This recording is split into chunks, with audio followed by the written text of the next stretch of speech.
जय साथियों, राधे राधे। आप सभी ने हमारे सैलरी वाले वीडियो को बहुत प्यार दिया।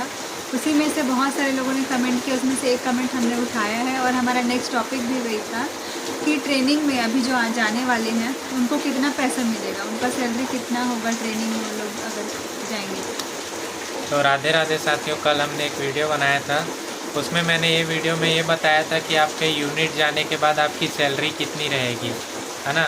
और आज का ये टॉपिक है उसी पीछे में। का बैकग्राउंड पे ध्यान नहीं देना, थोड़ा ऐसे हो जाओ, बारिश हाँ, बहुत हो रहा है। बारिश बहुत हो रहा है दोस्तों, इसी के लिए पीछे का बैकग्राउंड भटर भटर आ रहा होगा। तो आज का टॉपिक है कि आपका अभी जो एसएससी जीडी 2025 में अभी जो भर्ती की चल रही है, जिनका अभी फिज़िकल और मेडिकल होना है, तो आप लोग जब ट्रेनिंग सेंटर में जाएंगे, चाहे वो CRPF, BSF, ITBP, BSF, CISF जो भी होंगे, आप लोग जब ट्रेनिंग सेंटर में पहुंच जाएंगे तो आप लोग की सैलरी कितनी रहने वाली है। और मैं अभी का जो मौजूदा 55% डीए चल रहा है उस हिसाब से मैं आपको बताने वाला हूँ कि आपकी सैलरी क्या होने वाली है। हालांकि आप लोग भर्ती होते होते तो आप लोग का 8 पे कमीशन आ जाएगा, तो आप लोग का तो सैलरी भाई अभी जो 21,700 है, क्या पता वो बेसिक पे कितना बढ़ जाए आपका, है ना। तो आप लोग बहुत खुद किस्मत वाले हैं कि आप लोग भर्ती होते ही साथ आप लोग की सैलरी अच्छी खासी हो जाएगी, है ना। तो आप लोग बहुत किस्मत वाले हो, इसलिए मैं बार बार बोलता हूँ दोस्तों कि आप लोग अभी फ़िज़िकल और मेडिकल की अच्छे से तैयारी कीजिए। तो चलिए, अगर अभी इस टाइम में अगर भर्ती होते हैं, आप लोग की भर्ती अभी क्लियर हो जाती है, तो अभी जो 55% डीए चल रहा है उसके हिसाब से मैं बताता हूँ कि आपकी सैलरी क्या रहेगी। तो दोस्तों, आपका बेसिक पे है वो रहने वाला है 21,700, आप लोग तो पता ही है, ठीक है। फिर आपका जो डीए, बेसिक पे का जो डीए मिलेगा आपको, महंगाई भत्ता आपको अभी जो 55% चल रहा है उस हिसाब से आपका 21,700 का हो जाएगा। महंगाई भत्ता 11,935 रुपये, ठीक है। उसके बाद टीपीटी, ट्रांसपोर्ट अलाउंस बोलते हैं जिसको, वो आपको मिलेगा 1,800 रुपये, ठीक है। और फिर उसमें डीए भी मिलता है, टीपीटी का भी डीए मिलता है, तो वो आपको लगभग मिल जाएगा 55% के हिसाब से 990 रुपये। फिर आते हैं कंपनसेशन मतलब कि मुआवजा घर, है ना। आपको उसके लिए भी आपको 1,800 रुपये दिया जाएगा, है ना। और फिर आपको मिलता है साबुन भत्ता आपको 56 रुपये मिलेगा। और उसके बाद फिर आता है सी ओ आर यानी कि ये राशन मनी अलाउंस होता है, जो कि आपको 30वां महीना है अगर, तो आपको मिलेगा 4,501 रुपये। और मान लीजिए जो 31वां महीना है उसमें आपको मिलेगा 4,651 रुपये, ठीक है।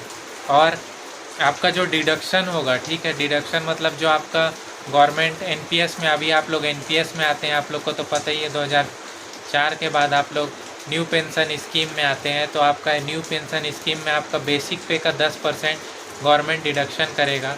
तो आपका बेसिक पे है 21,700, तो उसका 10% 2,170, है ना। तो इतना रुपये आपका डिडक्शन हो जाएगा। डिडक्शन होने के बाद दोस्तों, आपके हाथ में टोटल आपकी जो ग्रॉस सैलरी बनेगी 30वां महीना जो रहेगा, है ना, आपका जो 30वां महीना वाला जो मंथ रहेगा उसमें आपकी सैलरी, ग्रॉस सैलरी बनेगी 42,782 रुपये, है ना। और फिर ये डिडक्शन होने के बाद आपका जो पैसा बचेगा आपका लगभग 40,612 रुपया, ठीक है। और उसी हिसाब से अगर 31वां महीना है, 31वां महीना का मंथ है जो, उसमें आपका 42,932 रुपये बनेगा। और जो ये 2,170 रुपये डिडक्शन होने के बाद आपके पास बचेगा 40,762 रुपये, ठीक है। तो आपका जो सैलरी दोस्तों आप लोग के पास जो आएगा, अभी जो भर्ती होंगे 55% डीए के हिसाब से अगर आप भर्ती होंगे अभी, तो आपकी सैलरी, है ना, काट पीट के आपको 40,000 मिल जाएगा। और मैंने ये भी बताया था कि दोस्तों आप लोग जब ट्रेनिंग सेंटर में रहेंगे तो वहाँ पे आपको मेस का पैसा देना पड़ता है, ठीक है। तो मेस का पैसा आपका जो सैलरी है, सैलरी तो आ जाएगी, फिर सैलरी आने के बाद आपको क्या करना पड़ेगा, ये पैसा निकलवा के आपको कैश में देना पड़ेगा। आपका जो मेस का हर महीना आपका मान के चलिए 4,445 लगभग आपका मेस का कटिंग आएगा, ठीक है। तो आपको 4,000 अपने अकाउंट से निकलवा के कैश रूप में देना है, या फिर फ़ोनपे भी हो जाता है आजकल ट्रेनिंग सेंटर में भी, मतलब फ़ोनपे से भी दे दो। बट आपका सैलरी स्लिप से नहीं कटेगा जो मेस का पैसा है, वो आपको सैलरी आने के बाद आपसे फिर मांगा जाएगा। तो या फिर उसको आप फ़ोनपे कर लो या फिर कैश विड्रॉल करके दे दो, है ना। तो ऐसा रहेगा।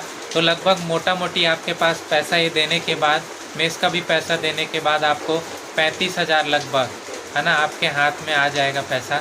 तो ये रहने वाली है आप लोग की दोस्तों सैलरी। अगर आप अभी जो भी न्यू भर्ती अभी होने वाले हैं उन लोग की सैलरी, है ना, तो आपका ग्रॉस सैलरी जो बनेगा 42,000, और फिर आप लोग का जो मेस वेस का कटिंग होकर आपको लगभग 35 से 36,000 रुपये मिलेगा। ये बिना 8 पे कमीशन का है। ये बिना 8 पे कमीशन का बता रहा हूँ दोस्तों। और आप लोग का तो मेरे को लगता है आप लोग की भर्ती होते होते 8 पे कमीशन लागू ना हो जाए, है ना। तो दोस्तों आप लोग बहुत कुछ किस्मत वाले होंगे। 8 पे कमीशन लगने के बाद क्या पता आपकी सैलरी 50,000 प्लस हो जाएगी।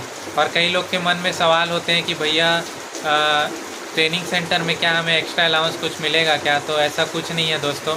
ट्रेनिंग सेंटर में आपको कोई भी एक्स्ट्रा अलाउंस नहीं मिलेगा, है ना। चाहे आपका ट्रेनिंग सेंटर नक्सल अफेक्टेड एरिया में हो, चाहे कहीं भी हो, आपको ट्रेनिंग सेंटर में कोई भी एक्स्ट्रा अलाउंस नहीं दिया जाएगा। तो आशा करता हूँ आप लोग के वीडियो समझ में आ गया होगा। तो ठीक है दोस्तों, कमेंट ज़रूर कीजिएगा और किस टॉपिक पर वीडियो चाहिए। मैं आप लोग के SSC GD से रिलेटेड वीडियो लेकर आता रहूँगा। ठीक है दोस्तों, मिलते हैं नेक्स्ट व्लॉग में। ज़्यादा से ज़्यादा शेयर कीजिए इस वीडियो को। बाय बाय, राधे राधे, जय हिंद।